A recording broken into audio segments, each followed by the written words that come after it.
മലയാള സിനിമയിൽ ഒട്ടനവധി താരങ്ങളുണ്ടെങ്കിലും സൂപ്പർ സ്റ്റാറുകളുണ്ടെങ്കിലും മലയാളികൾക്ക് കണ്ടും സ്നേഹിച്ചും മതി വരാത്ത താരം മോഹൻലാലാണ്.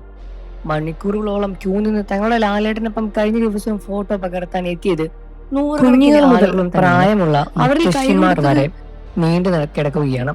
അത്രമേൽ സ്നേഹിക്കപ്പെടുന്ന നടനാണെങ്കിലും താരത്തിനെതിരെ സോഷ്യൽ മീഡിയയിൽ പ്രത്യക്ഷപ്പെടുന്നത് വിദ്വേഷ കമന്റുകളും പോസ്റ്റുകൾക്കും കുറവൊന്നുമില്ല എന്നത് തന്നെയാണ് സത്യവും. നടന്റെ ഓരോ ചലനവും സൂക്ഷ്മമായി വീക്ഷിച്ച് അതിൽ പോരായ്മകൾ കണ്ടെത്തുന്നവരുടെ എണ്ണം സോഷ്യൽ മീഡിയയുടെ വരവോടുകൂടി കൂടിയെന്നത് സത്യം തന്നെയാണ്. കഴിഞ്ഞ ദിവസം ആരാധകർക്കൊപ്പം ഫോട്ടോ പോസ്റ്റ് ചെയ്യുന്ന താരത്തിന്റെ വീഡിയോ പുറത്തു വന്നപ്പോഴും വിമർശനം ഉയരുകയാണ്. കുട്ടികളെ കൊഞ്ചിച്ചില്ല, ജാട കാണിച്ചു, സ്നേഹത്തോടെ പെരുമാറാമായിരുന്നു എന്നിങ്ങനെയായിരുന്നു അവയിൽ ചില കമന്റുകളും പുറത്തു വന്നത്. ഇപ്പോൾ ഇത് മോഹൻലാലിനെ കുറിച്ച് ഒരു പ്രേക്ഷകൻ സോഷ്യൽ മീഡിയയിൽ പങ്കിട്ട കുറിപ്പാണ് ഇപ്പോൾ ശ്രദ്ധ നേടി വരുന്നത്. മോഹൻലാലുമായി ഇരിക്കുക എന്നത് അത്ര എളുപ്പമുള്ള കാര്യമല്ല. അദ്ദേഹത്തെ ചൂഷണം ചെയ്യുന്ന ആളുകളെ പറ്റി സിനിമയിൽ വന്ന കാലം മുതൽ അദ്ദേഹത്തെ ചൂഷണം ചെയ്യുന്ന ചില മനുഷ്യരെ കുറിച്ചും കുറിപ്പിൽ വിശദമായി തന്നെ പറയുന്നുണ്ട്.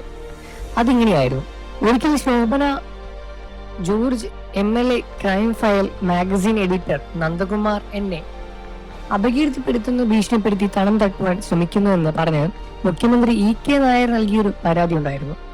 അതിലൊരു വാചകം ഇങ്ങനെയായിരുന്നു: നന്ദകുമാർ എന്നോട് ഫോണിൽ പറയുകയാണ്, നിങ്ങൾ ചിത്രങ്ങൾ വെച്ച് ഞാൻ എനിക്ക് തോന്നിയ പോലെ നിറം പഠിപ്പിച്ച് കഥകൾ എഴുതി പ്രിന്റ് ചെയ്തിറക്കും.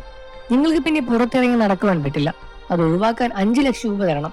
പിന്നെ നിങ്ങളൊരു കാര്യം മനസ്സിലാക്കണം, നിങ്ങളെക്കാൾ ഒട്ടും താഴെയല്ല സുകുമാർ അഴീക്കോട് മോഹൻലാൽ ഒന്നും.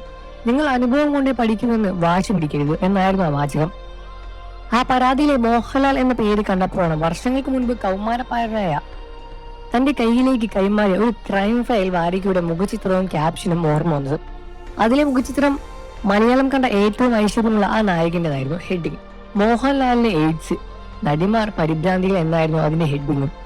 ലാലിനെ ഭീഷണിപ്പെടുത്തി പണം തട്ടുവാനുള്ള ശ്രമം പൊളിഞ്ഞപ്പോൾ പക തീർക്കുവാനുള്ള നന്ദകുമാറിന്റെ ശ്രമം അത്രയ്ക്കും തരം താഴ്ന്നതായിരുന്നു എന്നാണ് അതിലൂടെ വ്യക്തമായി കാണിക്കുന്നത്. ഇതിനെക്കുറിച്ച് പിന്നീടൊരിക്കൽ വളരെ ആലങ്കാരികമായി നന്ദകുമാർ ഓർത്തെടുത്ത് പറയുന്നുണ്ട്. ലാലിന്റെ മുഖചിത്രവും ഇങ്ങനെ ഒരു ക്യാപ്ഷനും വെച്ച് വാരിക പ്രിന്റ് ചെയ്ത് ഇറക്കിയത് ഓർമ്മയുള്ളൂ. കോപ്പി വിട്ടു പോകുന്ന പോക്ക് കണ്ട് ഞാൻ ഞെട്ടിപ്പോയി. ഉപ്പറിനെ വരെ പ്രിന്റ് ചെയ്ത് കോപ്പികൾ കൊണ്ടുപോയി ഇറക്കിയിട്ടുണ്ട്. എനിക്ക് ഒരുപാട് ലാഭം കിട്ടിയ ലക്കമായിരുന്നു അത് എന്നൊക്കെയാണ് അയാൾ ഓർത്തെടുത്ത് പറയുന്നത്. ഒരു മനുഷ്യന്റെ അഭിമാനം വിറ്റ് വേറൊരുത്തൻ കഞ്ഞി കുടിക്കുന്ന കാഴ്ച മികച്ച നടനുള്ള ദേശീയ അവാർഡ് പരിഗണന വേളയിൽ കാരണമില്ലാതെ തള്ളിക്കളയുന്നത് കൊണ്ടോ? വ്യക്തി ജീവിതത്തിലെ ഓരോ നീക്കങ്ങളും വളരെയധികം നോക്കിയാണ് സോഷ്യൽ മീഡിയയിലൂടെയായാലും മോഹൻലാലായി ജീവിക്കുന്നത്. അതുകൊണ്ട് തന്നെയാണ് പറയുന്നത് being Mohanlal is not easy എന്നത്. മോഹൻലാലിന്റെ നില അന്ന് അതീവ ഗുരുതരമാണ് എന്ന തരത്തിലെല്ലാം തന്നെ ഒരുപാട് ലക്കങ്ങളെല്ലാം തന്നെ പുറത്തു വന്നിട്ടുണ്ടായിരുന്നു. അതിനെപ്പറ്റി എല്ലാം തന്നെ ഇതുപോലെ കമന്റുകളിൽ ആളുകൾ സംസാരിക്കുന്നുണ്ട്. നിങ്ങൾക്ക് മോഹൻലാലിനെ ഇഷ്ടമാണെന്ന കാര്യം വീഡിയോയ്ക്ക് താഴെ കമന്റ് ചെയ്ത് പറയുക. വാർത്തകളും വിശേഷവും എത്രയും പെട്ടെന്ന് അറിയാൻ നമ്മുടെ വീഡിയോ ഒന്ന് ലൈക്ക് ചെയ്ത് ചാനൽ ഒന്ന് സബ്സ്ക്രൈബ് ചെയ്ത് സപ്പോർട്ട് ചെയ്യുക ഫ്രണ്ട്സ്.